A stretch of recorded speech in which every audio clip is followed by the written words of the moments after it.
Hedgehog, pretty iconic character. Yeah. Working with Jim Carrey, I mean, it had to be insane. What was it like? Yeah, it's kind of like who's more iconic, Jim Carrey or Sonic? And that was a run. That sounded like I practiced that, but I did not. Now, the Sonic we all know from the video games doesn't really have a voice, so what are we going to learn about this character?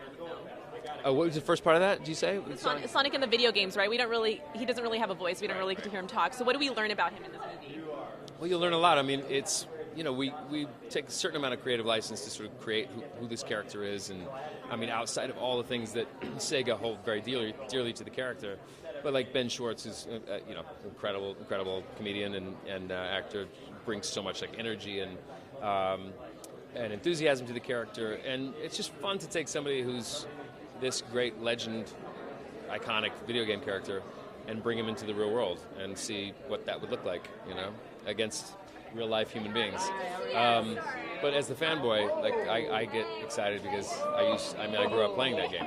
So, but it'll be cool. Like he only existed in a two-dimensional world, video game world, for so long, and now we get to really bring him to life, flesh out his sarcastic wit even more, and have fun with him. I'm excited to see it, and I'm also very excited for Enchanted 2, aka Disenchanted. What can you tell us about it? Boy, I wish I had more to say about it. I mean, it's been, they've been chatting about making that movie for a long time now, and I think it's getting a little traction at the moment. I think they're working on a script. I'm not totally sure, but you don't want to get your hopes up because it'd be fun for me. I would love it, and I know Amy's interested in doing it as well. So, but we'll see. Like, you kind of have to move forward, and if it comes together, great. If not, then, you don't want to get your hopes up. And then Once Upon a Time in Hollywood, I mean, iconic cast. What was it like on set? I mean, yeah, that is a strict one and tough one for me to talk about, but another bucket list check for me to work with Quentin. I mean, it's, the guy you'd be hard pressed to find somebody who enjoys making films more than he does, or enjoys watching films more than he does. He lives for it. And so to be in his field of gravity, like working on something with that cast is a pretty special thing. All right, thank you so much. You got it.